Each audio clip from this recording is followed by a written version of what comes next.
탄핵은 탄핵이고 대선은 대선이다. 근데 이렇게 유권자의 형성될 가능성이 높습니다. 고3 수험생은 모의고사를 열심히 하면 자기 점수를 올릴 수 있어요. 네. 다른 친구들 점수와 무관하니까. 근데 대권주자의 지지율이라고 하는 것은 합이 100% 정해져 있기 때문에 나 혼자 스스로 열심히 해가지고 올라간다는 건 없어요. 다른 사람이 떨어져야지만 그 공간이 생기는 거거든요. 네.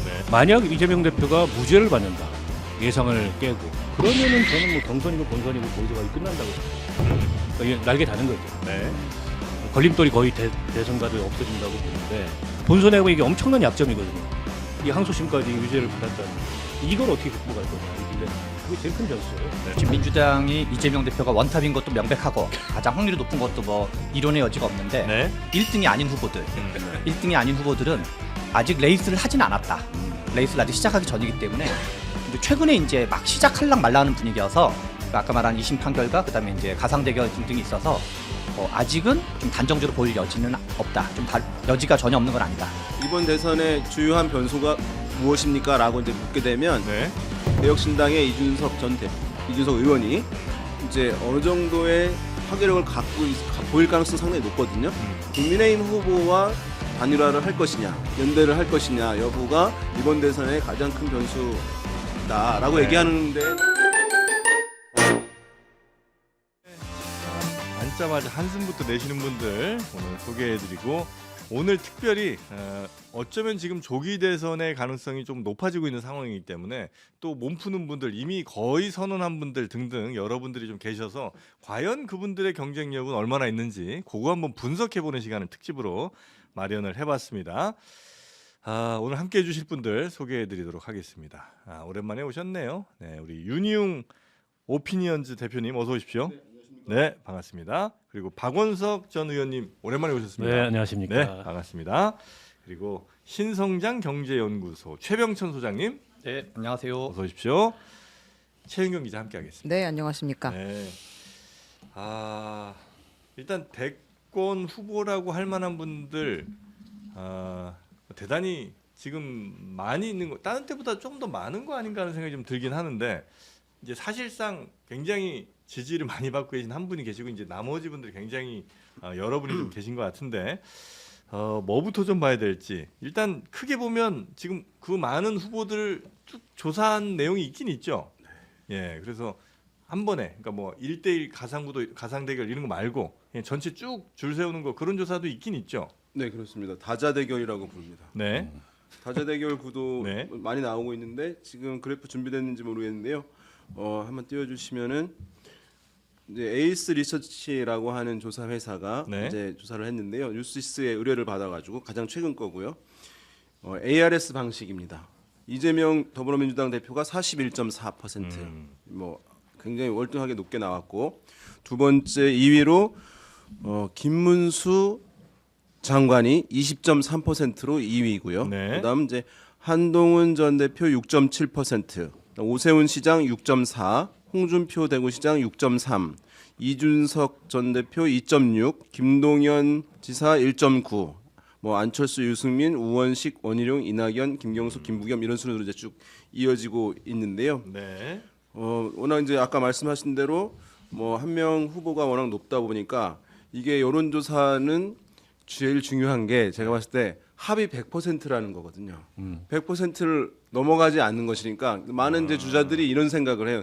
내가 열심히 선거 운동을 하면 내 지지율이 올라간다라고 생각하거든요. 10%만 올리면 된다. 근데 그렇지 않거든요. 이건 네. 이제 고3 수험생은 모의고사를 열심히 하면 자기 점수를 올릴 수 있어요. 네. 다른 친구들 점수와 무관하니까. 근데 대권주자의 지지율이라고 하는 것은 합이 100% 정해져 있기 때문에 나 혼자 스스로 열심히 해가지고 올라간다는 건 없어요. 다른 사람이 떨어져야지만 그 공간이 생기는 거거든요. 네네. 그러니까 한 명이 너무 이제 한두 명이 압도적으로 차지하고 있잖아요. 네. 나머지 부분들을 가지고 경쟁해야 되는 네. 그런 상황으로 이제 매우 답답함을 이제 군소 후보들은 느끼고 있을 것 같습니다. 현재 상황은 뭐 그 정도 상황이고 아무래도 이렇게 된 건 현재 그 대통령 탄핵 국면이라는 게 이제 벌써 이 조기 대선을 불러오게 된 원인이긴 할 텐데 그 탄핵 상황이라는 거는 대선에 영향을 당연히 줄 거 아니에요. 사람들의 여론, 뭐 사람들의 뜻에도 야 그래도 이렇게 탄핵됐는데 다음은 누구 이런 거에 대한 인식들이 생기지 않겠습니까, 의원님? 뭐 당연히 생기겠죠. 예. 근데 이제 비교를 하자면 2017년도 박근혜 탄핵 이후의 대선하고 이번에 이제 탄핵이 인용되면 열릴 대선하고 탄핵이 선거에 미치는 영향을 비교를 해보자면 그때가 훨씬 더 클 것 같아요. 한 번에 학습 효과가 있는 데다가 네. 최근에 정당 지지율을 보면 민주당은 좀 정체고 국민의힘이 회복되는 상황이잖아요. 네. 근데 그게 시사하는 바가 생각보다 탄핵이 인용돼도 대선에 미치는 영향이 과거처럼 그렇게 압도적이지 않을 가능성이 높다.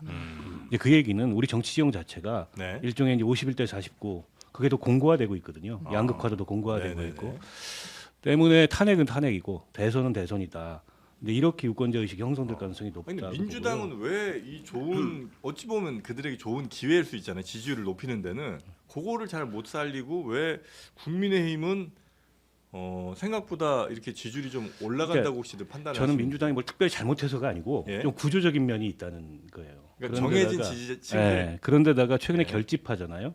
그러니까 이른바 이제 보수 지지층에 무슨 네. 억울함, 울분, 막 이런 것들이 결집해가지고 여론조사에서 과표집도 일어난다 이런 얘기가 나오잖아요. 네.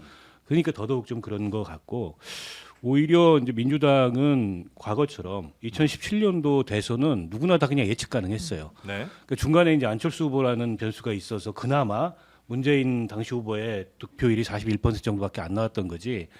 그냥 1대1로 붙었으면 뭐 7대3, 8대2 가는 게임이었다는 걸 누구나 다 예상할 수 있었는데 네네네. 그때 같을 거다 이번 대선도 이렇게 착각하면 안 된다는 거예요. 아. 민주당이. 오히려 그 점을 저는 경계해야 된다고 봅니다. 네. 저는 좀 생각이 좀 다른데요. 네. 하나는 이제 이 대선이 탄핵과 관련이 있다가 하나가 있고 박원석 의원님이랑 약간 이제 견해가 다른데 민주당의 잘못이 있다가 또 하나인데요. 민주당이 잘못이 있다. 네. 그리고 이제 최근에 그런 잘못도 걸 있죠. 네. 제가 전혀 없다는 건 아니고. 물론요. 네. 그러니까 지금 설 연휴에 나왔던 여론조사를 보면은 네. 크게는 이제 설 연휴 여론조사는 다 전화 면접이었어요. 예. 이번 에이스 리서치는 이제 ARS라는 게 좀 중요한데요. 예. 설 연휴 여론조사 중에는 김문수 씨가 여권에서 1위를 한 게 없어요. 가상대결 같은 거에서. 아 그래요? 예, 전부 다 대체로 이제 오세훈 씨가 가상대결에서 제일 높게 나오는 게 대체적인 흐름이었거든요. 그러면 지금 설 연휴 여론조사를 종합해 보면 탄핵에 대한 찬반은 대략 6대 4 정도. 그다음에 정권 교체는 대략 5대 4 정도. 정당 지지율은 4대 4 정도가 나왔어요. 정권 교체 필요하다. 정권 재창출이 필요하다 해서 정권 교체가 한 50% 가까이 나왔어요. 네. 그러면 이게 더 중요한 거는 탄핵에 대한 찬반으로 대선이 치러진 민주당이 이길 확률이 매우 높은 거고 그냥 정당 대 정당으로 1대1식으로 야, 저 정당이 더 싫어 이쪽 정당이 A 정당이 더 싫어 B 정당이 더 싫어 그러면 네. 박빙 구도인 거거든요. 아. 그 얘기는 다시 그냥 말하면 민주당이 민주당의 비판적이지만 탄핵이 필요하다고 생각하는 사람이 그 갭이 한 20%포인트가 있는데 네. 그들을 품어하지 못하고 있는 거야. 어. 그게 민주당의 최대 실책이에요. 예를 들어서 네. 지금 이재명 대표가 실용주의를 표방하면서 약간 이제 우클릭하는 걸 하는데 네. 12월 3일 날 개헌 이후에 왜 그런 걸 못했는지. 예를 들어서 최근에 이재명 대표가 이제 국민연금 개혁을 하자. 네. 그래서 21대 국회 말에 실은 상당히 의견이 견접했거든요. 그래서 조선일보에서도 사설로 한 4번 정도 이재명 대표 말 일리 있으니까 윤석열 대통령이 적극 검토해라 그러라. 한 적이 있었거든요. 네. 근데 그게 아니라 약간 진영 싸움을 한다 그럴까요? 네. 그러니까 예컨대 우리 탄핵안을 할 때도 무슨 추경호도 뭐 조사하자, 외환조도 집어넣자, 내지는 외교 관계도 문제다 해가지고 국민의힘 내부에서 탄핵을 찬성하는 보수 성향의 국회의원들이 훨씬 더 많았는데 민주당이 그들의 입지를 좁혀버린 꼴이 된 거예요. 아 스스로. 그러니까 국민의힘 내부 또는 보수에서 네. 탄핵을 반대한 보수와 탄핵을 찬성한 보수가 있는데 2017년에는 탄핵을 찬성한 보수의 운신의 폭이 되게 넓었어요. 네. 그 운신의 폭을 넓었던 이유 중에는 안철수, 유승민이라는 독자 대안도 있고 또 한 축으로는 당시 문재인 당대표는 김종인 비대위원장 그다음에 조응천 의원, 네. 네. 양양자 씨 같은 사람 땡기면서 네. 보수 일부를 품어 안은 상태였어요. 그 탄핵 찬성 보수가 탄핵 반대파가 문재인보다 더 싫었던 거예요. 문재인 후보보다. 네. 탄핵 네. 찬성했던 일종의 중도 보수 성향이. 근데 지금은 이재명 대표가 계속 진영 싸움을 하면서 진영 구도를 이재명 대표가 만들어 버리니까 오히려 중도가 더 떨어져 나갈 수 있다. 약간 이제 개혁 보수가 입지가 좁아져 버린 거야. 아. 그래서 이재명 대표에 더 비판적인지 탄핵 반대 보수에 비판적에서 네. 이쪽에 쏠려 버린 거죠.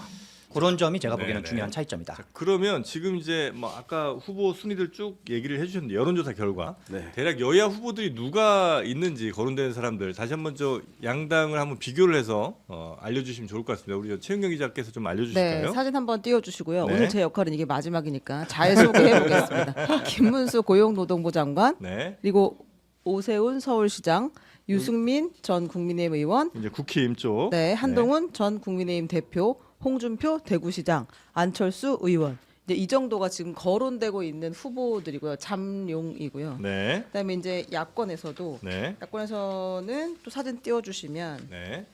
이재명 대표 한 명만 띄우나요, 설마? 띄워주세요. 네, 이재명 대표, 김동연 지사, 김부겸 전 총리, 우원식 의장, 김경수 지사. 근데 이제 우리가 지난 대선도 기억을 해보면 네. 여기 중에 새로운 인물은 거의 없어요. 네. 다 지난 대선에 출마했던 사람들. 아닌 사람은 한동훈 전 대표, 그다음에 우원식 의장 이 정도가 있을까요? 다 나왔던 사람들이어서 이 인물 자체가 새롭다 이런 생각은 사실 별로 안 듭니다. 네. 인지도는 그래도 제 3지대 이준석 개혁신당의 이준석. 이준석 의원. 네, 이준석 의원도 거기 이제 뭐 20년 가까이 된 인물이어서 네. 새로운 인물이라기보다 그래서 이제 여론조사 기관들이 네. 이 명단을 다 놓고 조사하기가 네. 상당히 버겁다고 힘들죠. 합니다. 네. 아, 너무 많아서. 네. 왜냐하면 1번 누구, 2번 누구 하는데 네. 그러면 이제 마지막 다 듣고 번호를 만약에 ARS 조사 같은 경우에 아. 유명한데 기억이 안 나. 기억을 할 수가 없으니까. 그러니까 저는 그 윤 대표님한테 좀 여쭤보고 싶은데 네. 지금 대선이 이제 2달 뒤가 될지 3달 뒤가 될지 어쨌든 임박했잖아요. 근데 저렇게 열댓 명을 늘어놓고 하는 조사가 의미가 있습니까? 저는 여론조사 기관들이 제일 많이 하는 조사가 이 조사인데 이게 무슨 의미가 있나 싶어요. 이게 이제 한국에서 좀 특이한 조사 형태예요. 여야 후보들을 한 바구니에 다 넣고 물어보는 거. 그러니까 그래요. 예. 왜냐하면 사실은 실질적인 의미는 없잖아요. 경선이란 과정 거치니까 네. 한쪽 진영에서 누가 낫냐 한 다음에 이제 한 명씩 붙여봐서 경쟁력 있냐 보는 것이 합리적인데 네. 한국에서는 이제 어쨌든 한 판에 몰아서 보는 것이 이제 정서상 맞는지 굉장히 주목도가 있는데 근데 그래서 이제 이것이 무슨 의미가 있냐라고 하시는 부분도 맞는데 근데 상당히 또 의미가 있어요. 왜냐하면 이걸 받아들이니까. 네. 그러니까 보면은 여론조사에서 이렇게 나오면 1등, 2등, 3등 이제 더 지지율이 올라가게 돼 있어요. 왜냐하면 유권자들 국민들은 이제 제일 바쁜 사람이 대중이거든요. 네. 그러면 후보들 다 기억할 수가 없기 때문에 앞에 이제 선두 그룹에 있는 사람들 이제 기억을 하잖아요. 네. 근데 미디어에서는 또 이제 한 단계 더 나가서 그 사람들 위주로 정보를 쏟아내요. 기사를 쓰는 거예요. 그러니까 대중들은 그 사람들 정보를 더 많이 받아들여요. 그러니까 유명하니까 더 유명해지는 거예요. 네. 그러니까 네, 이 조사가 말씀하신 대로 좀 문제가 있다고 얘기할 수는 있는데 실질적으로는 강력하게 영향을 주는 거예요. 누가 1등이다라고 하면 기사가 나오잖아요. 아 그리고 이름을 여기다 안 넣으면 내 이름을 왜 뺐냐고 캠프에서 아마 나중에 연락이 올 아니, 뭐 거예요. 그런 분들도 있는데. 그러니까 집어넣는 그러니까 지금 이제 약간 있다. 밴드웨건 효과가 네, 그런 게 있다. 있죠. 이건 제가 이해가 되는데 네. 근데 이게 주는 또 그 여러 가지 착시도 있을 것 같아요. 이렇게 늘어놓고 보면 지금 이재명 대표가 이 조사에서는 많이 잡힌 편이에요. 41.4%는 어떤 거는 ARS에서 그쵸. 30대 초반도 있어요. 20% 후반도 있습니다. 근데 이제 30대 초반, 20% 후반은 이제 박스권에 갇혔다 이런 평가가 나오는데 15명 놓고 박스권에 갇혔다 그러면 정당한 평가가 아니잖아요. 그런데다가 각 당에서 어차피 경선을 거쳐야 하기 때문에 각 당 내부 경선을 예상하고 경쟁력 조사를 하면 그건 이제 의미 있는 조사일 것 같은데 그런 조사는 오히려 좀 드물어요. 이제 가끔 나오죠. 이제 네. 좀 한쪽 진영에서. 그래서 이제 이 조사 이런 방식이 또 문제 있는 게 뭐냐 하면 김문수 장관 있잖아요. 지금 보수에서 1등이잖아요. 네. 근데 만약에 더불어민주당의 이재명 대표가 1대1로 물어보잖아요. 그 1등 못하는 경우들이 조사 결과들이 있어요. 그러니까 오세훈 시장이 제일 높다거나 또는 네. 홍준표 시장이 더 높다거나 양자 이재명 대결. 대표 양자 대결에서는 그런데 다 놓고 했을 때는 김문수 장관이 1등 나오는 거니까 이게 하나만 봐서는 뭐 경쟁력을 입체적으로 네. 평가할 수는 그럼 없는 우리 거죠. 박원석 의원님 보실 때 양당에선 뭐 이준석 의원은 뭐 개혁신당에서 뭐 나올 것 같으니까 양당에서는 누구 나올 것 같습니까? 결국 나올까 누가 최종 경선에- 후보가 될 것 같습니다. 최종 후보 네. 민주당은 그 재판 변수가 제일 큰데 네. 그걸 제외놓고 보면은 뭐 경선이 크게 의미 있는 상황이 아니고 네. 현재까지는 이재명 네. 대표로 그냥 가는 거고요. 만약에 공- 2심 유죄 나오면 그때부터는 근데 그게 후보의- 여론에 민주당 내부가 흔들릴 뿐만 아니라 여론에도 상당한 영향을 줄 것 같아요. 아 그러면 최종 후보 안 될 수도 있어요. 글쎄 그래도 지금으로선 될 가능성이 높은데 아, 알겠습니다. 본인이 이재명 스스로 후보- 물러나지 않는 네, 이상 이재명 후보가 민주당, 네. 그다음에 국민의힘은 국민의힘은 진짜 모르겠어요. 그러니까 저는 아, 지금 그래요? 김문수 그 장관이 1등으로 나오는 거는 네, 약간 이 상황의 특수성 때문에 음. 이제 결집이 보여주는 효과라고 보고 네, 막상 이제 조기 대선이 현실화되면 확장성이 없잖아요. 김문수 지사로는 예, 그러니까 전략적 판단을 할 거예요. 보수 유권자들도 보수 지지층들도 그러면 김문수 지사로 김문수 장관으로 되겠나 이런 판단을 할 것 같고 네, 오히려 그러면 오세훈 시장이나 지금 약간 뒤로 물러나 있지만 한동훈 대표나 혹은 유승민 의원이나 유승민 의원은 좀 어려워 보이는데 왜냐하면 지지층 결집이 잘 안 되기 때문에 그분들이 더 유력하지 가능성이 않을까요? 있다. 예, 예. 이게 이제 네. 재밌는 게 선거라는 게 큰 틀로 보면 51% 게임이거든요. 네. 51% 게임인데 지금 현재 정치 지형을 이해하는 방법 중에 하나는 보수 쪽은 탄핵을 찬성한 보수와 탄핵을 반대한 보수 크게 두 가지 축이 있는 거고 김문수 씨는 김문수, 홍준표 이분들은 탄핵 반대 보수고 네.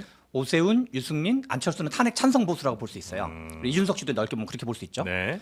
그리고 민주당 쪽은 크게 두 종류가 있는데 일종의 이재명 대표랑 가까운 친명 민주당과 비명 민주당이 있는 거거든요. 비명 민주당 있어요? 뭐 김부겸, 김경수, 김동연 이런 분들 일종의 다 비명 민주당인 거죠. 네네네. 그리고 그 가운데 이제 중도가 있는 건데 예. 그럼 이거를 그냥 스펙트럼으로 좀 놓고 본다고 치면 예. 김문수 후보는 여기 귀퉁이에 계신 분이거든요. 예. 그러면은 지난 박근혜 대통령 탄핵 때도 그렇고 이번도 그러면 대략 보수는 큰 틀로 보면 둘로 갈라져 있다고 봐야 돼요. 반반 정도로. 근데 김문수 씨가 만약에 그 국민의힘 대선 후보가 되면 네.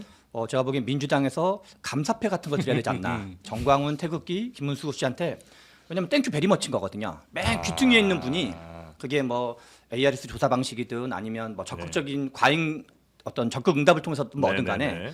가장 불리한 분을 선출하는 꼴이기 때문에 가장 귀퉁이에 있는 분을. 그렇죠.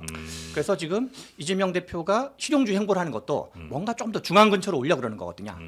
아니 지금 이제 우리 최 소장님 말씀한 대로 상식적으로 보면 이제 김문수 후보로는 확장성이 없다. 네. 이게 이제 상식적 판단이고 보수 유권자들도 전략적인 선택을 하지 않겠냐. 이렇게 이제 예상을 하지만 최근에 이렇게 보수 지지층을 보고 있으면은 뭐랄까요 일종의 이제 극우에 의한 에코 체인버 효과랄까요? 그런 게 굉장히 커요. 그래서 그런 전략적 판단이 작용 안 할 수도 있을 것 같다. 그런데다가 이 윤석열 탄핵이 주는 심리적 상실감 같은 거 있잖아요. 네네. 분노 막 이런 것도 있고. 그래서 오히려 자기들끼리 더 뭉쳐가지고 그러니까 김문수 장관이 최종 후보는 안 될지라도 경선의 한 축을 차지하고 그렇게 되면 이제 최대의 피해자는 홍준표 시장이 될 가능성이 높잖아요. 아까 탄핵 찬반 캐릭터가 보수를 겹쳐요. 나눠보면 네. 그 두 분이 탄핵 반대에 서 있는데 에헤. 원래 이제 홍준표 시장이 가져올 수 있는 지지층을 김문수 장관이 갑자기 부상해가지고 다 잠식해버리면 홍준표 시장은 경선에서 경쟁력을 잃을 수도 있겠다. 저는 좀 그런 예상이 돼요. 그 당내 그 경선할 때 룰 어떻게 하느냐에 따라서 굉장히 결과가 좀 다를 수도 있겠네요. 예를 들면 뭐 당내의 의견을 매우 중요시하느냐 아니면 그냥 일반 국민 여론조사 같은 걸 중요시하느냐에 따라서 네. 예를 들면 김문수 후보의 지지가 굉장히 크게 차이가 날 거 아니에요. 일단 뭐 국민의힘은 5대5 네. 당원과 일반 유권자 5대5 넣는 것이 이제 전통적으로 해왔는데, 네. 근데 예외적으로 지난번 이제 부산시장 경선 보궐선거 경선 같은 경우에 지금 박형준 시장이죠. 그때는 100% 시민 경선으로 했어요. 시민 여론조사로. 네. 그러니까 이게 이제 위기 상황일 때 지도부가 느낀다라고 하면은 이제 오픈 프라이머리를 하는 거예요. 100% 여론조사로 하는 경우들이 이제 있는데 지도부가 이제 어떤 선택을 내릴지는 모르겠습니다만은 지금 김문수 장관이 이렇게 높게 올라온 것은 보면은 이제 탄핵 찬성 반대가 있긴 한데 네. 그래도 그것이 균형 있게 나눠져 있다보다는 강성화된 흐름으로 이제 간 것으로 볼 수가 있어요. 국민의힘 이제 지지자들이 네네네. 그래서 일사불란하게 움직이고 또 한 가지는 김문수 장관이 뜬 게 한 열흘 저간이에요. 네. 그러니까 그 이전에는 이제 뭐 거론조차 안 됐던 상황이잖아요. 근데 열흘 만에 두 자릿수로 올랐단 말이죠. 네. 이것은 이제 제가 봤을 때 유튜브 이런 채널 등을 통해 가지고 지금 대한민국에서 한쪽 진영, 양쪽 진영에서 지시 명령을 하면 이행하는 시스템이 작동하고 있다는 걸로 봐야 되는 거예요. 아, 유튜브에서 지시하면 그러니까 왜냐하면 그 유권자들한테 한 방에 전달할 수 있는 통로가 마련된 것이잖아요. 그렇지 않으면 이 설명이 사실은 한 3% 4% 나오는 것은 합리적으로 이해가 가는데 예. 두 자릿수로 한 2주일 만에 올라갔다는 것은 과거에 전혀 없던 거거든요. 그러니까 과거에 이제 제가 이런 말 했어요. 보수에서는 후보를 띄우려면은 새로운 6개월에서 한 1년 걸립니다. 왜냐하면 어르신들이 정보 유통이 사실은 더디기 때문에 진보에서는 한 달 만에 누굴 띄울 수 있습니다. 이렇게 얘기했는데 이번에는 정반대 현상이 나타난 거예요. 그러니까 사실은 정보 유통이 이제 스마트폰과 유튜브 등을 통해 가지고 지금 어르신들한테도 굉장히 실시간으로 이루어지고 있는 것이다. 그래서 일사불란하게 움직이는 어떤 흐름들이 갖춰진 것이다. 이렇게 네네. 의미를 부여할 수 있을 것 같습니다. 알겠습니다. 근데 그러면 네. 그 김문수, 홍준표 두 사람의 캐릭터가 겹친다는 거잖아요. 왜 극우 지지자들은 홍준표가 아니고 김문수를 택한 거예요? 캐릭터라기보다도 네, 네. 어쨌든 지지 기반이 좀 겹치는 거. 캐릭터는 네. 완전히 다르죠. 그러니까 네네. 김문수 장관은 굉장히 진지해요. 아. 동의할 수는 없지만 네, 그 내용에. 순대 아니었어요. 네. 홍준표 시장은 변화무쌍하시죠. 진지하기보다는 캐릭터는 완전히 다른데 지지층이 많이 겹치는 거고 사실 홍준표 시장은 코바콩이라는 별명이 생길 정도로 네. 윤석열 대통령 그 유산을 물려받기 위해서 굉장히 애를 썼어요. 네. 윤 대통령이 말도 안 되는 뭐 짓을 할 때도 그 옹호하고 네. 참고 막 이런 모습을 보였거든요. 근데 순식간에 그게 이제 김문수 저 장관 쪽으로 이동을 했는데 지금 말씀하신 게 좀 의미 있다고 보는데 조직화된 세력이 있어요. 그래가지고 카톡으로 이걸 막 전파합니다. 아. 그래가지고 김문수 장관의 생애 이력을 그분들이 줄줄이 꿰고 있어요. 그래서 이 전향한 우파라는 것도 알고 있고 게다가 갑자기 부상한 게 아니고 자기 나름의 지난 몇 년간의 축적이 있었습니다. 아. 전광훈 목사하고 손잡고 광화문의 아이돌이 됐어요 이분이. 아. 그리고 유튜버로도 변신했다가 확실히 이제 극우적인 선택을 하면서 네. 우리가 모르는 사이에 그런 축적을 해온 거예요. 그게 지금 이제 폭발하고 있는 거다. 그 잠재력이. 그래서 최근에 카톡으로 어마어마하게 돌립니다. 우리 희망은 김문수다 이 얘기를. 그런데다가 밈이 생겼잖아요. 국무위원들 일어나가지고 사과하라 그럴 때 아, 꼿꼿이 혼자 앉아가지고 네. 무표정하게 꼿꼿이 앉아가지고 네. 이런 게 밈이 된 거예요. 그것도 하나 이제 상징이 그 된 카톡 거죠. 받으시는 건 아니죠? 제가 그 카톡 받는 사람들도 많아요. 동네 보면 많아요. 네네네네. 그러니까 요게 아까 제가 여론조사 100이 중요하다 했잖아요. 네. 그러면 사실은 100이 중요한 게 아니에요. 이제 40%가 중요한데 네. 왜냐하면 한 20%는 답을 안 할 거 아니에요? 네. 무응답층.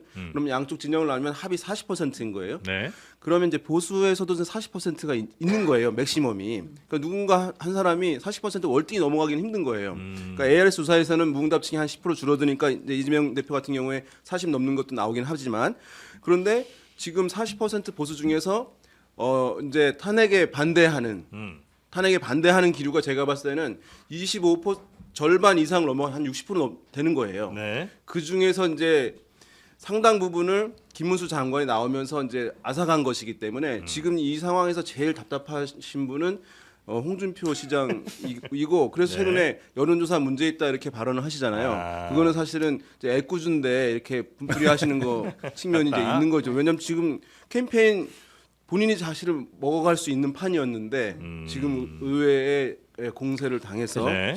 어려운 상황에 처해 있습니다. 네. 실제로는 이제 홍준표 지사 같은 경우는 본인이 제일 오른쪽으로 생각하신 것 같아요.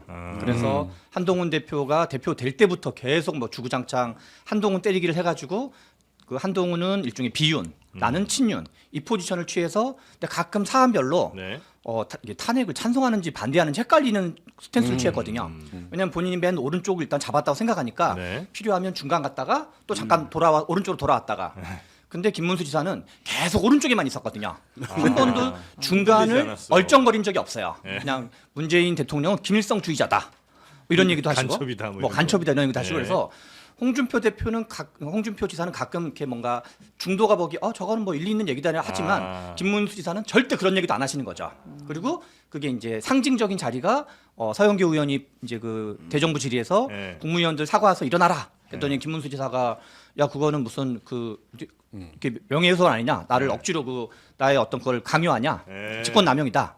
하면서 일종의 이제 그게 이 탄핵 반대 중에서도 네네네. 홍준표 지사가 본인이 맨 오른쪽으로 생각했지만 네. 거기 더 오른쪽으로 지금 김문수 지사가 자리를 취하면서 네. 이게 이제 확 이제 뒤집어지게 된 거죠. 근데 저는 지금 우리 최병천 소장께서 얘기하셨던 저 점 때문에 막상 이제 그 경선이 들어가서 토론도 하고 이게 서로 이제 공방이 붙을 때 이제 홍준표 시장은 우리가 알고 있듯이 개인기가 현란해요.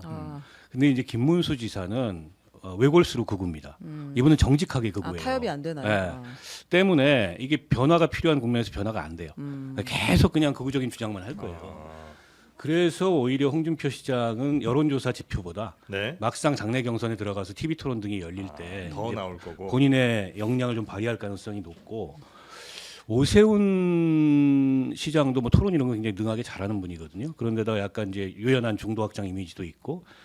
근데 또 홍준표 시장하고 개인적 관계 때문에 이분이 이제 뭐 대학 선후배 이런 거여서 한쪽을 막대하는 이런 스타일이어가지고 거기도 TV 토론에서 아니 그 말씀 나온 김에 네. 저희가 이제 후보별로 장단점 한 번씩 이제 짚어보려고 그래요. 방금 이제 홍준표 후보는 뛰어난 개인기, 그 다음에 중도 확장성, 요 정도가 이제 장점인 것 같고 단점은 그 찐 보수들의 표를 김문수 저 장관에게 많이 뺏겼다는 거, 그게 이제 단점인 거죠. 그리고 신선도가 많이 떨어지죠. 신선도가 많이 떨어졌다. 몇 번째 출마인지 모르겠어요. 저는 홍준표. 네 번째입니다. 네.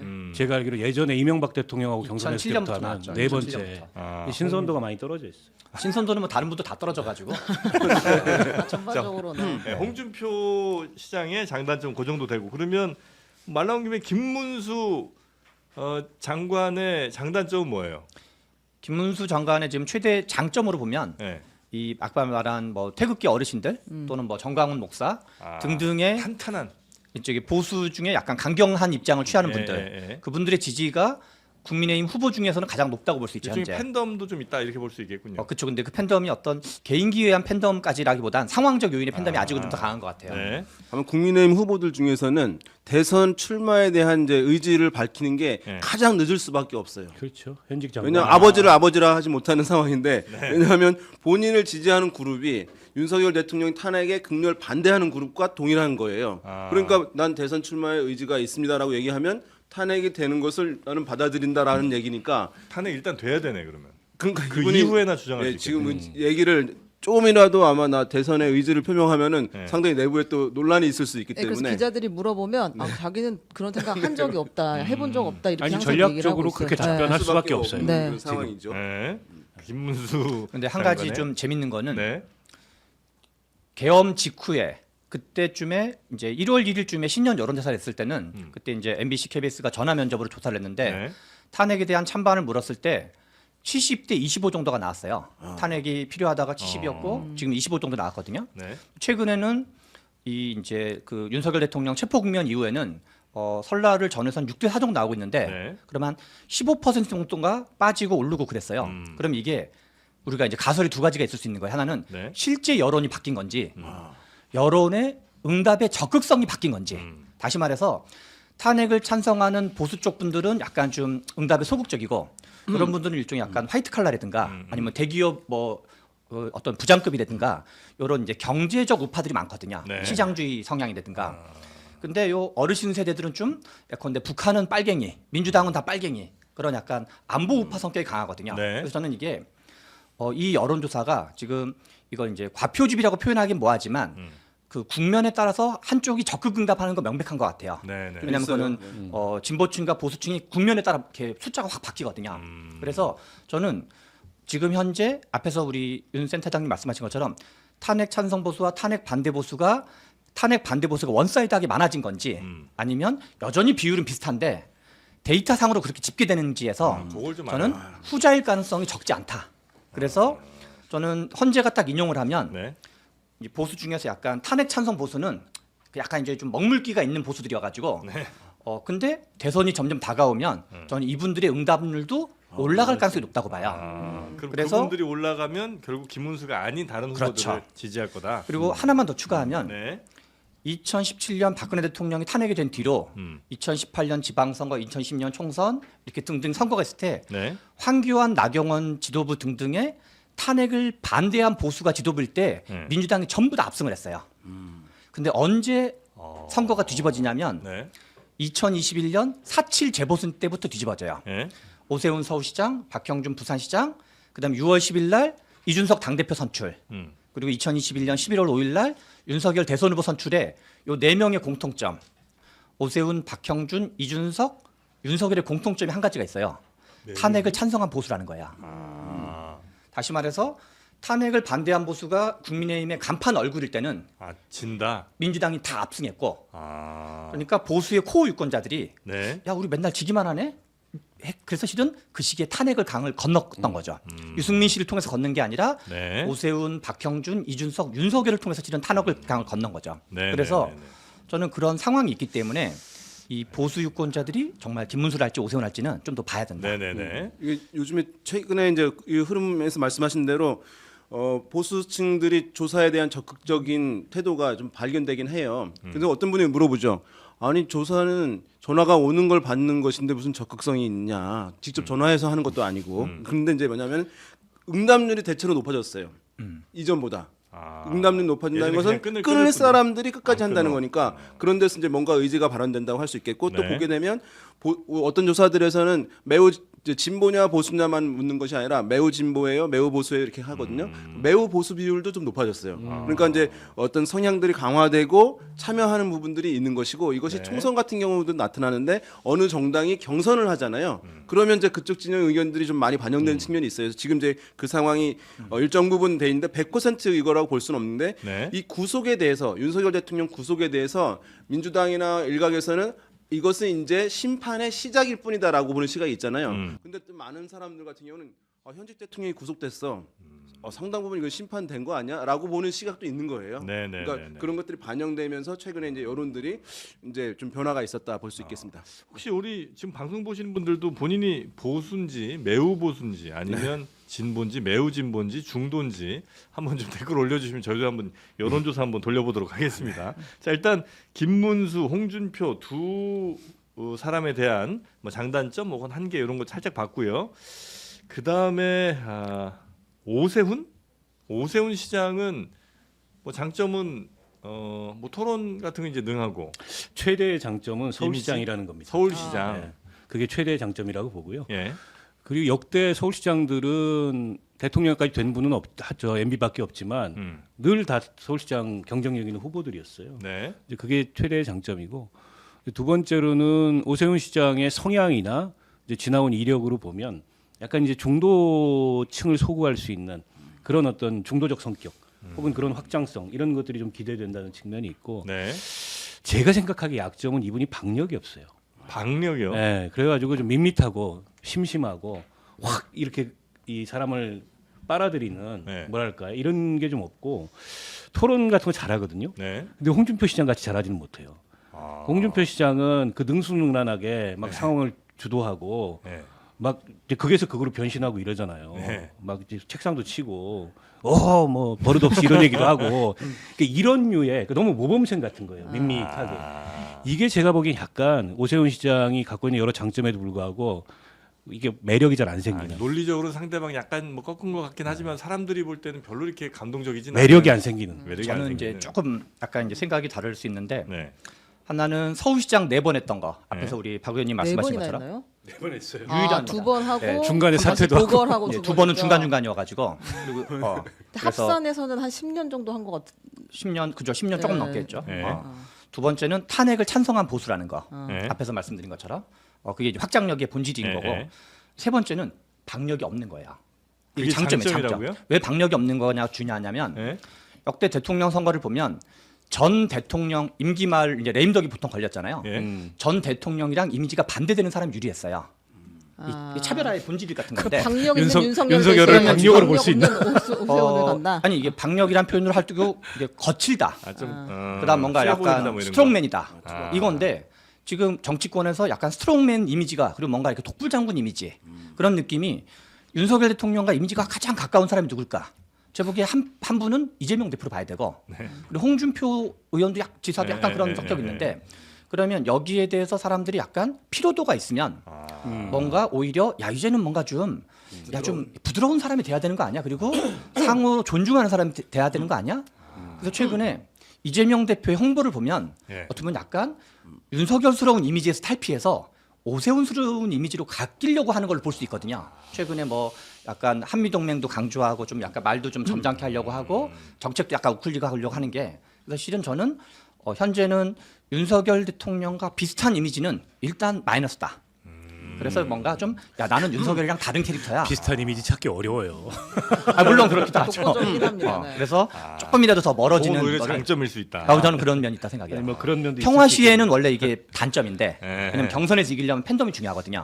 근데 지금과 같은 너무 과도하다고 생각하는 상황에서는 이 국면적인 거는 저는 이제 장점일 수 또 있다. 오세훈 시장의 팬덤이 좀 있나요? 오세훈 시장 난 정말 좀 오세훈 약하죠. 시장 무조건 그쵸. 돼야 돼 별로 이런 없죠, 사람이 그게. 별로 없죠. 박력이 없어서 팬덤이 약한 거예요. 그렇죠. 그러니까. 핵심이 그거죠. 근데 당내에 그러면 세력이랄 게 아예 거의 없는 거 아니에요? 오세훈 사람이라는 지형지물에 따라서 달라지는 거죠. 지형지물이요. 아니 이제 서울시장이라는 거는 네네. 당내 경쟁력 측면에서 상당한 장점이에요. 근데 그럴 수밖에 서울시장인데도 불구하고 그렇게 당내에서 뭐 막 오세훈 사람이다라고 할 만한 사람이 그렇긴 한데 서울시장이 갖는 유리한 장점 중에 하나가 자리를 많이 줄 수가 있어요. 아. 오세훈 시장도 자리를 많이 뿌렸습니다. 아, 당내에다가. 사실 이미 많이 그래서 그러긴 과거에 하죠. 유승민 사람이었던 이런 분들이 그쪽 캠프로 많이 이미 되고 있어요.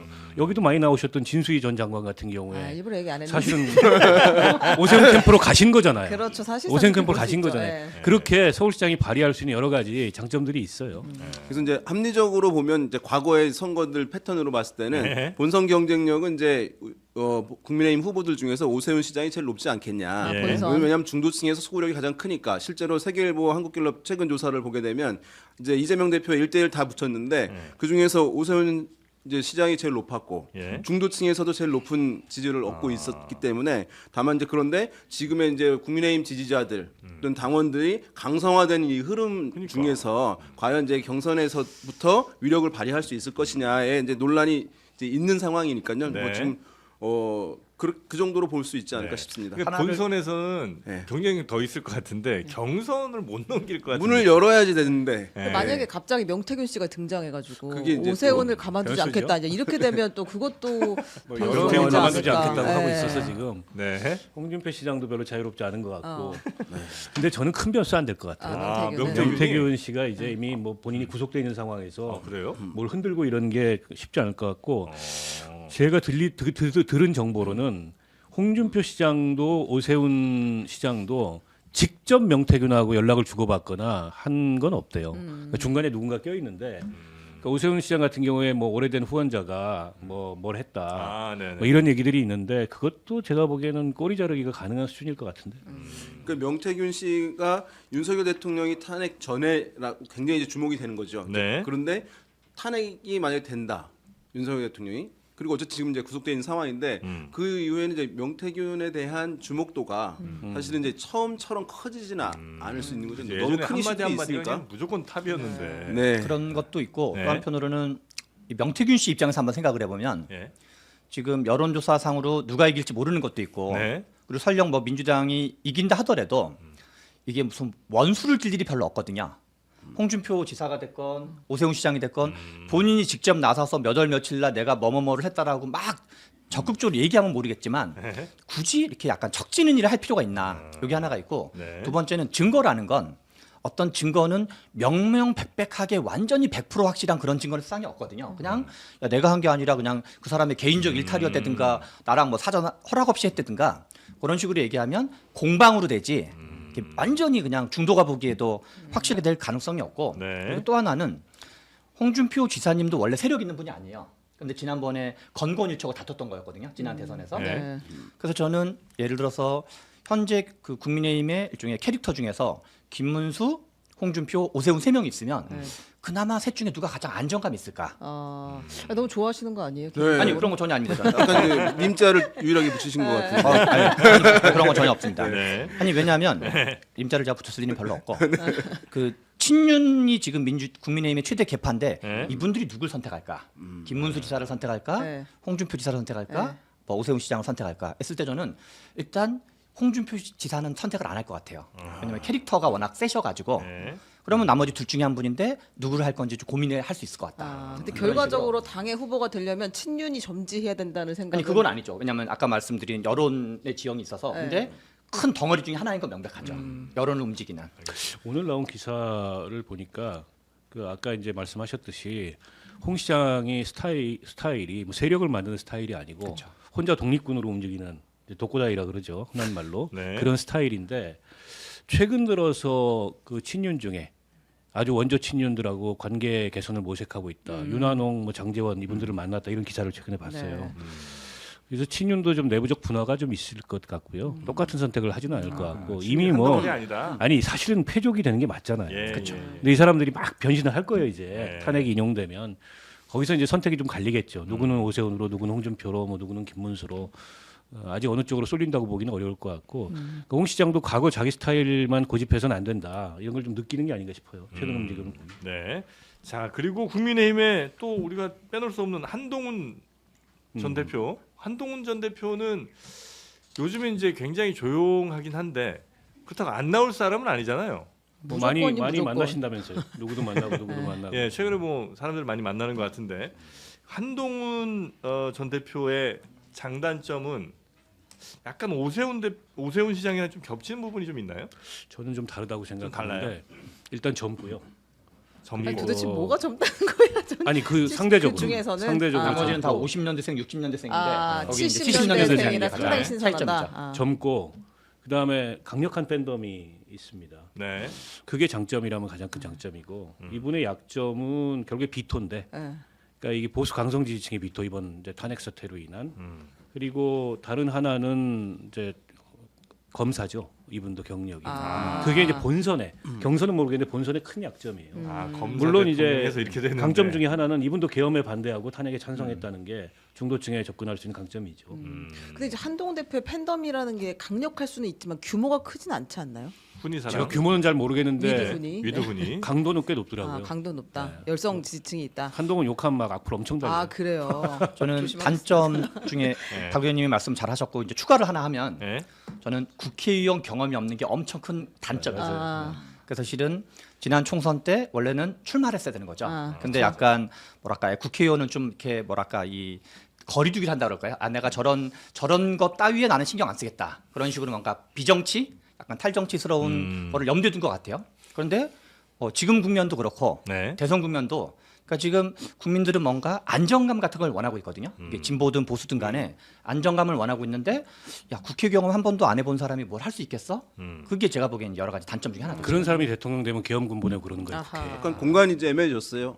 왜냐하면 친윤 이게 한동훈 대표는 윤 대통령의 후광도 있는 거거든요. 반윤이기도 하지만 그것이 이제 적절하게 있던 이제 그렇죠. 이게 당대표 국면이 그랬던 거죠. 있는데 네. 이게 친윤적 성격이 워낙 강한 이제 김문수 장관 떠올랐고 또 반윤적 탄핵에 찬성하는 기류에 이제 오세훈 시장이 이제 있고 하는 상황에서 그 중간의 공간이라고 하는 게 너무 협소하고 아까 말씀드린 대로 네. 한 40% 정해져 있는 안에서 싸움이다. 네, 네, 그렇기 네. 때문에 이 공간에서 이제 네. 영토를 확장하기가 네. 저는 이제 매우 좀 쉽지는 않아 보이는 그런 네, 상황입니다. 그 안철수, 유승민, 원희룡 이 세 분은 뭐 하지 마세요. 진지하게 하세요. 정말 열심히 노력들 많이 하고 계시죠? 그럼요, 네. 제가 보기에 유승민 그 전 원내대표 같은 경우는 경선만 통과해서 본선에 올라오면 네. 국민의힘 후보를 통틀어서 가장 경쟁력 있는 분이다. 아, 경선만 통과하면 네, 왜냐하면 유승민- 그 탄핵을 그래요? 찬성한 입장이기도 하고 네. 또 약간 경제 보수 이미지가 되게 강하신 분이거든요. 여러 가지 뭐 본인이 원래 또 이코노미스트 출신이기도 하고 네네. KDI 출신이기도 하고 그리고 그 동안의 어떤 스탠스 같은 경우도 그렇고 네. 그리고 실제로 2017년 대선 여론조사를 보면 네. 후보 나왔던 게 수도권에서 지지율이 높아요. 네. 그래서 어떻게 보면은 제가 보기에 유승민 그 전 원내대표가 큰 패착을 했던 게 네. 이 본인의 지지 기반은 대구 경북이 아니라 네. 수도권이었거든요 원래. 그래서 실은 2021년에 서울시장 선거 같은 거 나왔어야 되는 거죠. 그러면 이제 뭔가 좀 제기를 할 수 있었는데 지금 이제 뭔가 둥지를 잃으면서 약간 애매하게 됐죠. 그 네. 지금 저도 공감하는데 근데 이제 앞에 전제가 불가능한 전제잖아요. 거의 경선만 여기 통과하면 백두산 넘어야 돼 혼자. 그 불가능한 전제만 없다면 상당한 경쟁력이 있죠. 그리고 어느 여론조사에서 보니까 1대1 대결을 쭉 이재명 대표하고 하는데 네. 이재명 대표하고 차이는 다 비슷해요. 근데 이재명 대표의 지지율이 최소화되는 게 이재명 유승민 매치업이더라고요. 실제 득표율 예, 차이는 비슷한데 다른 주자들하고. 그래서 이분이 이제 확정성이 있을 수 있다는 건 분명한데 그 불가능한 전제 때문에 결국에는 뭐 당원들의 지지를 못 받고. 불가능까지는 아니고 불가능에 가까운. 예. 그리고 그리고 경험 같은 게 벌어질 줄도 몰랐기 때문에. 그러니까 이분도 이걸 타개할 전략이 없어요. 뭐 웬만해야 이걸 타개하기 위해서 이런저런 뭘 할 텐데. 네. 그리고 한 1년 정도 시간이 남았다. 그러면 1년 동안 뭐 어떻게든 수를 써가지고 할 텐데 2달 뒤, 3달 뒤 대선에 갑자기 그 배신자 프레임 뭐 이걸 벗어나기가 어려워요. 어렵다. 안타깝죠. 그래서. 알겠습니다. 자, 민주당 쪽 한번 가볼까요? 민주당 쪽에서는 이재명 대표 얘기를 뭐 안 할 수가 없네요, 그죠? 이재명 대표의 장단점은 경쟁자가 없다 뭐 이런 건가요, 혹시? 장점은 뭐 확고한 일극 체제를 구축해서 당내에서 압도적인 그런 지지를 받고 있는 거고요. 그게 또 한편의 단점이기도 그러니까 합니다. 장점이자 단점. 너무 네. 이거를 정치를 진영화시키고 사당화 시킴으로 인해서 이재명 대표 이러면은 뭔가 이게 이제 통합력이라든지 또 안정감이라든지 이런 거는 좀 거리가 멀어 보이잖아요. 그게 이재명 대표의 지금 한계이고 단점인 거고 최근에 이제 중도 확장을 의식한 우클릭 행보를 하는데 저는 지금 필요한 게 그건가 싶어요. 오히려 그 정책적 우클릭은 그 나중에 해도 되고 네. 투표 한 일주일 남겨놓고 네. 딱 견인해 올 표가 눈에 보일 때 하는 거고 지금은 이제 본인한테 씌워져 있는 그 이미지. 그러니까 지나치게 사당화 진영화 정치를 시킨다. 그걸 좀 이거를 씻어내는 벗어나기 게- 위한 노력을 해야 그래요. 되는데 통합 행보도 해야 되고 메시지 관리도 해야 되고. 근데 의식은 하는 것 같은데 잘 아직까지는 변신은 안 되는 것 같아요. 저는 그 우리 박 의원님 말씀에 전적으로 공감하면서 약간 플러스를 하면 네. 이 지금 아까 전에 전체 정치 스펙트럼을 보수는 탄핵, 반대, 찬성, 민주당은 일종의 친명 민주당, 비명 민주당이 있고 네. 가운데 중도가 있는 거거든요. 그럼 선거라는 건 결국 51% 게임이기 때문에 귀퉁이에 있는 분들이 조금씩 뭔가 연대연합을 하면서 중간으로 와야 돼요. 네. 입장의 변화를 통했던 세력의 변화를 통했던. 그러면 지금 정책적으로 우클릭하는 것 자체는 긍정적이긴 하지만 파워가 세진 않을 거다. 네네. 왜냐하면 사람들이 그것 때문에 아닌 측면도 부분적으로 있긴 하지만 그러면 최근에 김경수 전 지사가 아주 세게 입장을 내서 네. 4대 욕을 하는 걸 했어요. 지난 총선 과정에서 과도했던 거 뭐 사과하라. 사과하라. 내지는 뭐 마치 대선 패배가 문재인 대통령 때문이었다는 거 사과하라 등등을 했는데 그게 친명 쪽 분들이 보기엔 되게 불쾌할 수 있어요. 네. 그래서 뭐 불쾌한 것도 이해할 수 있는데 다만 이재명 대표가 선거 승리를 염두에 둔다라면 네. 오히려 그걸 계기로 김경수 지사랑 미팅을 한다든가 일종에서 뭐 이재명 김경수 회동 그러면 그 자체가 아 이재명 대표가 비명 민주당을 품으려고 노력하나 보다 하면서 그런 게 오히려 언론의 주목을 받을 수 있거든요. 네. 그래서 오히려 그거를 김경수 지사를 무슨 뭐 이렇게 진압하는 거에 역점을 두는 게 아니라 그 지지층들이 네. 그게 아니라 오히려 그걸 계기로 모멘텀으로 과감하게 포용하는 모양새를 줘야지. 이재명 대표가 꼭 그런 사람이 아니구나. 나름 확장력과 포용력과 통합적 리더십이 있는 분이구나. 네. 라고 생각을 할 텐데 저는 고국면을 하고 또 하나는 이러저런 인적 쇄신. 뭐가 이렇게 최근에 홍성국 의원을 그 경제통으로 유명한 분인데 네. 지명직 최고위원으로 앉혔어요. 네. 원래 있던 분을 좀 그만두게 하고 그래서 이제 그분도 넓게 보면 이제 비명에 해당하시는 분인데 네. 경제 쪽이지만 그런 식으로 뭔가 이러저런 위원회를 만들어서 그 비명 계열 또는 뭔가 참신한 사람들 기존에 이제 친명 쪽 분들과 이미지가 다른 사람을 인물을 전면에 포진할 필요가 있다. 근데 이제 이재명 대표가 그 이 문재인 전 대통령을 만났잖아요. 김경수 지사 그 글 올리고 난 다음 날 본인 입장에서는 김경수가 뭐 비명의 대표 주자도 아닌데 만나려고 하면은 문재인 대통령 만나야 되는 거 아니야? 이렇게 생각했을 확률이 하나 있지 않나 싶고 그다음에 그 인사로 사람을 좀 이렇게 널리 쓰는 게 전에 한번 그 누구죠? 저기 송갑석 의원을 한번 지명주책으로 앉혔다가 결국에는 합을 잘 못 보고 좋은 끝을 못 보고 이제 내보냈었잖아요. 그러니까 다시는 이제 비명을 내가 이 안에 포섭하진 않겠다, 품진 않겠다 이제 이런 판단을 좀 한 것 같다는 생각도 드는데. 그거는 이제 대선이 있기 전이고 예. 그리고 간판을 뭔가 연대연합을 할 때는 컨셉이 아주 좋거나 아니면 유명한 사람을 해야 돼요. 예. 그런데 2016년 총선에서 당시 문재인 대표가 김종인 비대위원장을 데려왔거든요. 네. 근데 김종인 비대위원장 일단 인지도가 있어야지 사람들이 아 김종인이라는 사람도 데리고 왔구나. 근데 누군지 모르는 사람 데리고 왔으면 별로 의미가 없겠죠. 그래서 지금 그리고 문재인 대통령은 어차피 약간 본인께서 통합적 리더십을 염두에 둘 거기 때문에 친명 비명에서 난 한쪽 편을 들겠다고 생각하지 않을 거거든요. 오히려 비명의 대표주자는 김경수 지사를 봐야 되는 거죠 지금. 문재인 대통령이 아니라 그런 점에서 제가 보기에는 뭔가 비명을 품어 안으려는 노력을 적극적으로 하는 게 이재명 대표에게 도움이 된다 그게. 그 비명을 끌어안는 걸 보여주려면 문재인 전 대통령이 찾아가는 게 아니라 그거 이제 너무 김경수를 많이 했어가지고 별로 효과가 없다는 거죠. 김경수를 만나는 게 훨씬 더 그럼요. 효과가 있을 것이다. 더군다나 세게 문제 제기한 사람을 만나면 주목도가 더 높아지는 거죠. 네네네. 이제 이재명 대표는 지지율 오랫동안 사실은 이제 그 팬층을 두텁게 쌓아 올렸기 때문에 추적해 왔기 때문에 이게 좀 견고한 것 같아요. 다른 이제 주자들에 비해서도 견고하고 높기도 하지만 네. 탄탄한 여론에서 보면은 지지율이라든가 이 수치의 높낮이 중요한데 그 안에 이제 스트렝스 견고성 강도가. 이것도 네. 중요한데 그것도 이제 갖추고 있는 측면에서 그리고 이제 본인이 어쨌든 예선에서는 걱정을 안 하니까 우리가 경선 전략이 있고 본선 전략이 있는 거거든요. 네. 지금 국민의힘 후보들은 경선 전략 하고 있는 거예요. 그게 더 급하죠. 예. 근데 이재명 대표 같은 경우는 지금 본선 전략 이미 하는 거죠. 근데 중도로 확장을. 맞습니다. 그게 네. 이제 차이가 나는 것이라고 할 수 있겠고 그런데 이제 선거에서는 사실은 평가를 받는 게 굉장히 이제 힘들어요. 평가를 받는 입장이 되는 게 그래서 정권 심판론 선거에서 여당이 참패하는 이유가 여당만 평가를 받으니까. 네. 그러니까 그런데 되게 대선도 이제 전망적 투표라고 해서 미래 비전을 어떻게 잘 내세우냐가 선택에 주요하게 고려되는 요인이라고 하지만 거기 평가 요인도 들어가거든요. 어느 정권이 지난번 잘했냐 못했냐.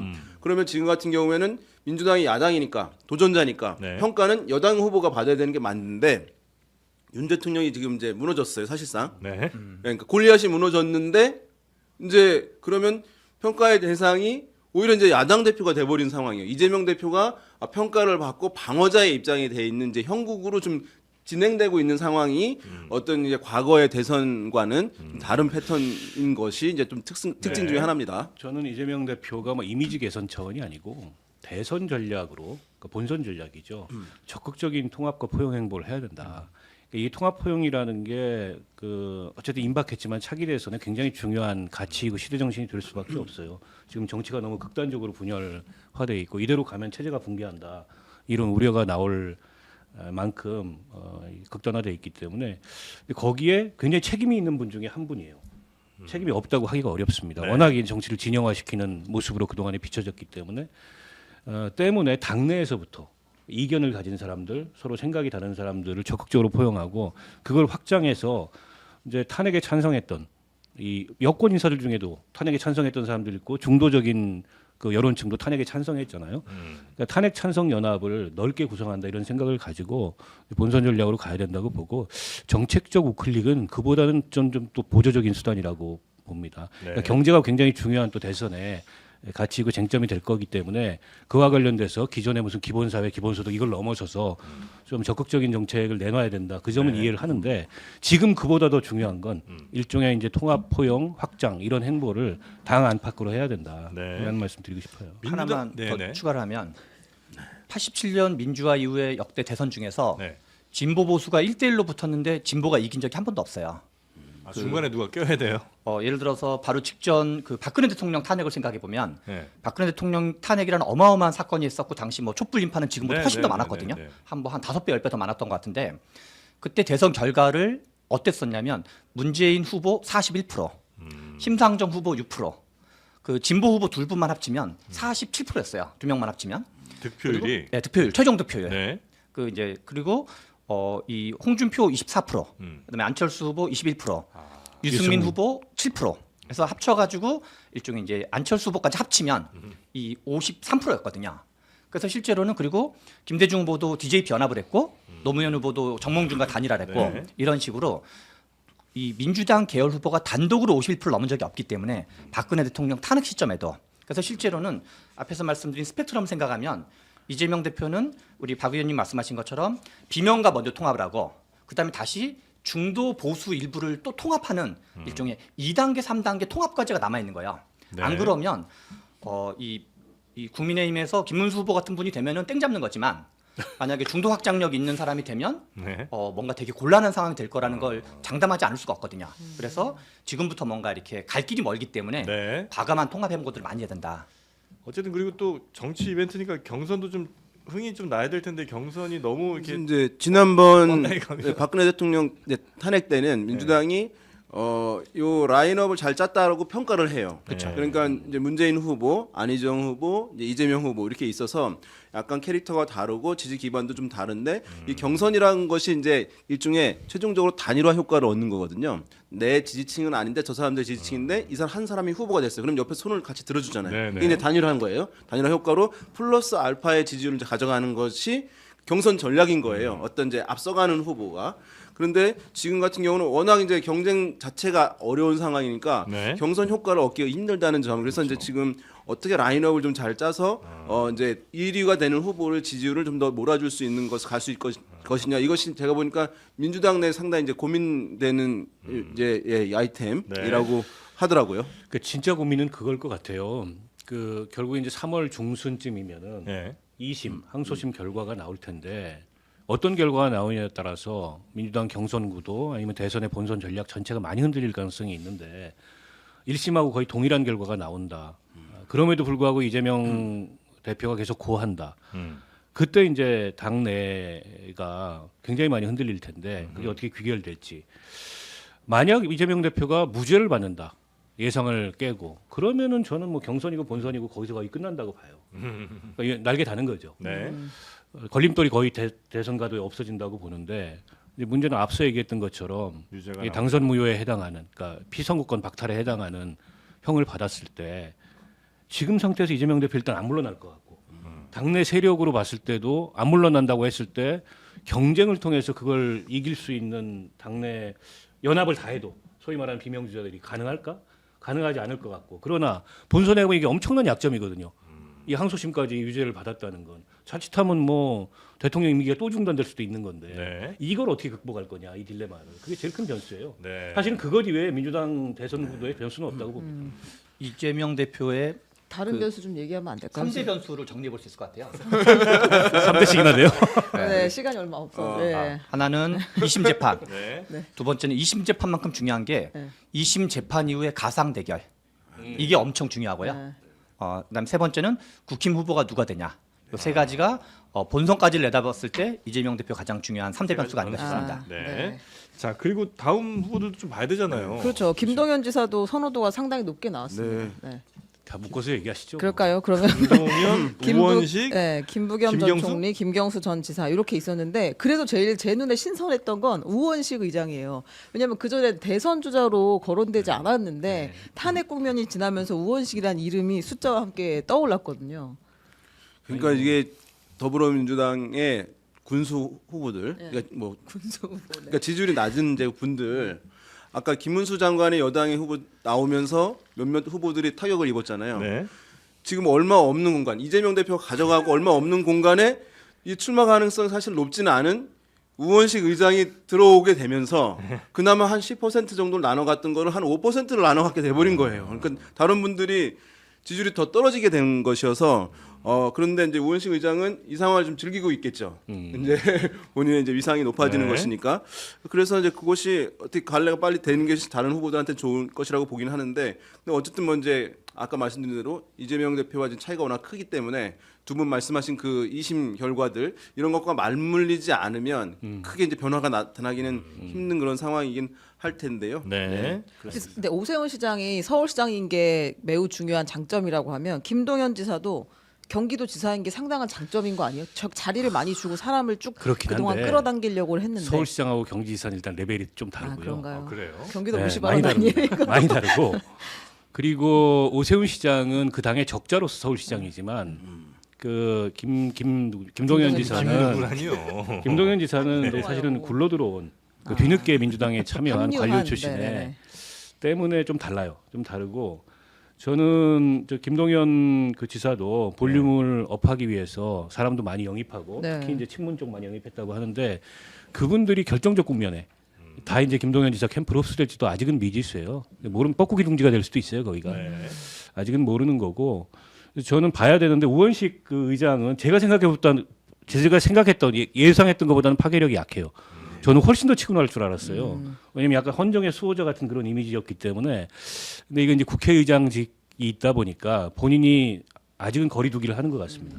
메시지를 적극적으로 안 내고. 네. 그렇다 보니까 여론조사에 좀 덜 반영되는 측면이 있는데 만약 2심 결과가 이재명 대표가 흔들린다. 예. 그러면 급부상할 인물 중에 한 명이 우원식 의장이지 않을까. 왜냐하면 그분이 반대되는 캐릭터예요. 상당히 안정감이 있습니다.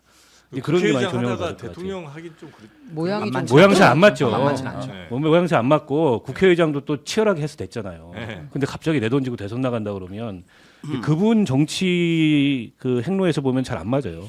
저는 그 지금 민주당이 이재명 대표가 원탑인 것도 명백하고 가장 확률이 높은 것도 뭐 이론의 여지가 없는데 네. 나머지 이제 뭐 그 군수 후보라기보다는 1등이 아닌 후보들, 1등이 아닌 후보들은 아직 레이스를 하진 않았다. 레이스를 아직 시작하기 전이기 때문에 김경수 지사가 최근에 뭐 4대 욕을 한다든가, 그다음에 이제 김동연 지사도 뭔가 이제 몸을 풀고 있다든가. 그래서 그리고 이제 최근에 이제 막 시작할랑 말라는 분위기여서 그 아까 말한 2심 판결과 그다음에 이제 가상 대결 등등이 있어서 아직은 좀 단정적으로 보일 여지는 없다. 좀 여지가 전혀 없는 건 아니다. 약간 저는- 예언 하나 하자면 이재명 대표 만약 유죄 나와서 조금 흔들린다 싶으면 저는 정청래 의원이 나온다고 봅니다. 그러시든가요. 그러시든가요? 저는 최근에 김경수 전 지사가 네. 저런 메시지 내고 행보하는 거 참 좋다고 봅니다. 그러니까 저는 오히려 좀 만시지탄 늦은 감이 있다고 보고요. 좀더 일찍 했어야 된다. 다른 분들에도 드리고 싶은 말씀은 좀 임팩트 있게 하셔라 문제 제기를 하려면 제가 김부겸 총리를 보면 김부겸 총리 여러 장점이 많으세요. 그러니까 통합적인 이미지도 있고 경력도 좋고 근데 말을 하면 말에 영향력이 없어요. 뭐 하나만 하는 얘기 계속하면 네. 이게 지금 이 중대한 국면에서 점잖게 하나만 하는 얘기 하시려면 제가 보기에는 그 점수 못 난다. 근데 사람 성격이 갑자기 바뀌나요? 지난 대선 때도 안 그랬고 지난 대선 때도 못했는데 갑자기 임팩트 있게 아니, 뭐 막 그렇게 얘기하면 네. 불가지론이니까 자, 그러면 우리 저 이준석 의원은 넘어가야죠. 하고 네. 가야죠. 언급을 해야죠. 해야죠. 그러니까 예. 이번 대선에서 아주 큰 틀에서 이번 대선의 주요한 변수가 무엇입니까라고 이제 묻게 되면 네. 대부분의 분들이 이렇게 얘기할 거예요. 아, 그건 이제 개혁신당의 이준석 의원이 이제 어느 정도의 파괴력을 보일 가능성 상당히 높거든요. 그런 상황이 국민의힘 후보와 단일화를 할 것이냐, 연대를 할 것이냐 여부가 이번 대선의 가장 큰 변수다라고 네. 얘기하는데 이제 거의 대부분이 동의하는 것이니까 어쨌든 계속 그 가장 주목되는 이제 요인이라고 할 수 있겠습니다. 단점 뭐예요? 이준석 의원의 단점. 저는 그 유권자 비중이 재밌는데요. 2030 유권자가 전체 유권자의 딱 30%예요. 18세 19세를 포함해서. 아. 근데 2030은 젠더로 싹 갈라져 있거든요. 예. 여성들은 상대적으로 진보 성향을 간직한 무당파고 예. 2030 남성은 보수 성향을 간직한 무당파예요. 둘 다 약간 무당파 성향이 강한데 그러면 전체 유권자 30%에서 여성 다 빼고 15%? 남성만 치면 15%예요. 예. 근데 만약에 이제 최종적으로는 가봐야 되겠지만 민주당의 이재명 후보와 국민의힘의 만약에 오세훈 후보가 나온다. 그러면 여기서 15%에서 많이 가져가면 제가 보기에 5분의 1 정도 가져가는 거야. 네. 이준석 후보가 네. 엄청 많이 가져가도 그러면 1.5 더하기 1.5에서 3%가 돼요. 네. 그래서 저는 이준석 후보가 변수인 건 맞다. 그러나 여집합 변수라고 생각을 해요. 국힘 후보가 탄핵을 찬성한 보수가 선출되면 네. 그쪽으로 쫙 빨려가지고 이준석 후보의 지지율은 한 뭐 제가 보기엔 2에서 5%를 넘지는 못할 거다. 그런데 탄핵을 반대한 보수 후보 김문수, 홍준표가 그 두 분 중에 한 분이 국힘 후보가 되면 탄핵을 찬성한 보수 사람들은 이 뭔가 찍기가 되게 주저스러워지거든요. 네네네. 그러면 그때는 10%를 넘을 가능성이 있다. 그래서 실은 이 결정권이 이준석 의원에게 있다기보다는 국힘의 대선 후보 선출에 따라서 파생되는 여집합 성격이 매우 맞습니다. 강하다. 그 국민의힘 후보가 누가 되느냐에 따라서 이제 이준석이 어느 정도 변수가 될 건가도 달려 있고 네. 또 본인의 선거 전략도 아마 이제 국민의힘 후보가 누가 되느냐에 따라 달라질 수 있어요. 이를테면 오세훈 시장 같은 분이 최종 후보가 되면 단일화할 가능성이 높아요. 왜냐하면 차이점이 별로 없거든. 그리고 지지율이 높게 안 날 거예요. 네, 차이점이 없고 갈수록 이제 빠질 거기 때문에 본인도 이제 단일화를 해서 본진으로 복귀하는 게 더 유리한 선택일 수 있고 그 염두에 두고 있을 거고요. 네. 근데 이제 문제는 이준석 의원은 앞으로도 이제 정치할 시간이 많이 남았기 때문에 이번 대선이 굉장히 본인에게 중요한 그런 장일 텐데 그러니까 이준석이 장점을 발휘하면서 정치적으로 성장하고 선명하게 지지 기반을 쌓았던 전략이 갈라치기예요. 젠더도 갈라치고 또 능력주의를 기준으로 막 갈라치고 근데 이게 이제 국민통합하고는 좀 거리가 먼 거고 그리고 새 시대의 어떤 가치 새로운 시대의 선두주자 퍼스트 펭귄 이 되기에도 제가 보기엔 적합하지 않은 이제 그런 정치 방식이기 때문에 그걸 좀 극복해야 된다. 그 극복하지 못하면은 지금의 지금 고정된 이미지 능력도 있고 이준석이 굉장히 똑똑하고 뭐 이런데 그냥 그런 계속 갈라치기만 하다가 이제 정치 끝나는 이럴 수 있다는 거죠. 그걸 이제 본인이 좀 극복하고 변화된 모습을 보여야 된다. 그리고 하나 더 재밌는 건 네. 이준석 의원의 흥미로운 점은 2030 남성 지지율을 본인이 땡겨오면서 2030 여성 지지율을 민주당에게 헌납해주는 특성이 있어요. 지난 대선 때 그래요? 그 대선이 3월 9일이었거든요. 네. 3월 8일이 여성의 날이었어요. 그래서 여러 가지 뭐 여성 여가부 네. 해체라든가 막 해가지고 2030 남성을 다 땡겨놨어. 네. 근데 대선 바로 전에 여성의 날 때도 계속 여성들을 비난하는 거를 올려가지고 여성들 중에 일부는 이렇게 약간 빡 했다 그럴까요? 해가지고 어쩌면은 그 바람에 심상정이 피봤습니다. 이준석 의원의 과도한 것 때문에 2030 여성들이 이준석 싫어가지고라도 민주당 찍어야 되겠다. 그래서 재밌는 건 2030 여성 투표율이 남성보다 약간 높아요. 그래서 실은 합산하면 네. 본인 표만 가지고 오는 게 아니라 민주당 표 선물도 같이 해준다. 근데 더하기 빼기 하면 아, 빼기가 좀 더 많은 거예요. 신기하네. 실제로 지난 대선 과정에서 막판에 네. 윤석열 후보와 이재명 후보 격차가 네. 한 이제 6, 7% 4, 5% 올라갔었죠. 이제 이렇게 낮은 상황에서 막판에 급격하게 줄어든 데는 방금 말씀하신 대로 이제 젊은 20대. 여성들이 맞아요. 막판 20대 며칠 여성들이. 남겨놓고 쏠리는 게 경향들이 있어서 그때 이제 그다음에 박지원 영입하고 뭐 이제 이런 박지원 과정들이 더하기 민주당엔 있었고 네. 이준석의 합계가 민주당의 그 요인을 이제 봅니다. 맹추격을 도와준 경우였었죠. 20대 그래요? 여성들이 심상정 지지하려고 했다가 민주당 지지하면서 대신에 심상정한테 돈을 주더라고요. 후원금을 막 적자를 안 하고 돈은 선거할 수 소액으로 있도록. 주고. 일단 후원금은? 지금은 난 이준석 있는 요쪽에 난 권력을 줄 수는 없다. 먼저 표는 일단 민주당 줄게. 더하기 그래요? 빼기 하면 플러스인지가 불투명한 거예요.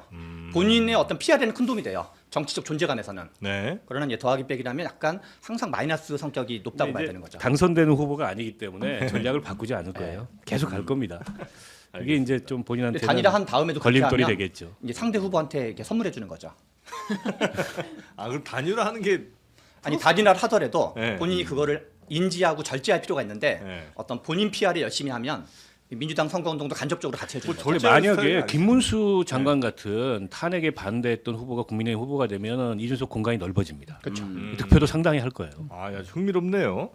자, 앞으로 아마 대선 얘기는 더 자주 나올 수밖에 없을 거고 특히나 이 탄핵 심판이 또 막바지로 가면 갈수록 다음 스테이지를 또 준비하는 분들이 계속해서 뭔가를 준비를 할 거 아니겠습니까? 그래서 그 이야기들을 저희가 종종 오늘처럼 이렇게 담아서 여러분께 좀 전달을 해드리도록 하겠습니다. 자, 오늘 대선 후보 물어보살 여러분께 한번 여러 대선 후보들 그러니까 잠재적 대선 후보들 한번 여쭤봤고요. 장단점들 체크해봤고 현재 판세 같은 것도 한번 대략 짚어봤습니다. 다음번에는 좀 더 예리하게 나를 좀 갈아서 여러분께 더 전해드리도록 하겠습니다. 오늘 함께해 주신 세 분 대단히 감사합니다. 고맙습니다. 네. 감사합니다. 네, 자 우리 최경영 기자 고생 많으셨고요. 네, 근데 혹시 하세요. 네, 그리고 대선 후보 비교를 하듯이 사실은 인터넷도 우리가 비교를 하지 않으면 안 된다. 이 말씀을 마지막에 꼭 드리고 맞습니다. 싶었습니다. 네, 그래서 인터넷 비교원이 늘 여러분 옆에 있잖아요. 네, 그래서 인터넷을 신규 가입하실 때 최대 48만 원, 또 핸드폰의 통신사 변경하실 때 30만 원, 정수기 렌탈 시 30만 원, 총 108만 원의 현금 혜택이 있는 인터넷 비교원. 그러나 나는 선비 기질이 있어서 돈이 너무 싫다. 물건으로 다오 하는 분이 계시다면 삼성 55인치 TV로 저희가 또 드릴 수도 있다고 하니까 저희가 드리는 건 아니고 인터넷 비교원에서 드릴 수 있다고 하니까 그렇게 받아가셔도 되겠습니까? 되겠습니다. 원래 정프로님이 방송 들어오기 전에 광고 생각만 해요. 방송 생각 별로 안 하는데 오늘 너무 진정한 재밌어가지고 프로입니다, 예, 진짜. 네. 재밌어서 오늘 광고를 타이밍이 놓칠 조금, 뻔했어요. 네. 방송에서 자연스럽게 광고로 이어지는데 지금 업계 최고 달인이에요. 맞습니다. 광고는 여기서 하시면 됩니다. 근데 오늘은 너무 재밌어가지고. 대선 이야기 재밌게 듣는 바람에 마지막에 이렇게 소개를 해드립니다. 또 지인 추천하실 때 4만 원 모바일 상품권도 있으니까 그거 놓치지 마시고 인터넷 비교원 네이버에서 꼭 한번 검색해 보시기 바라겠습니다. 저희는 내일 오전 11시 변함없이 여러분 찾아뵙도록 하겠습니다. 함께해 주신 여러분 고맙습니다. 감사합니다. 감사합니다.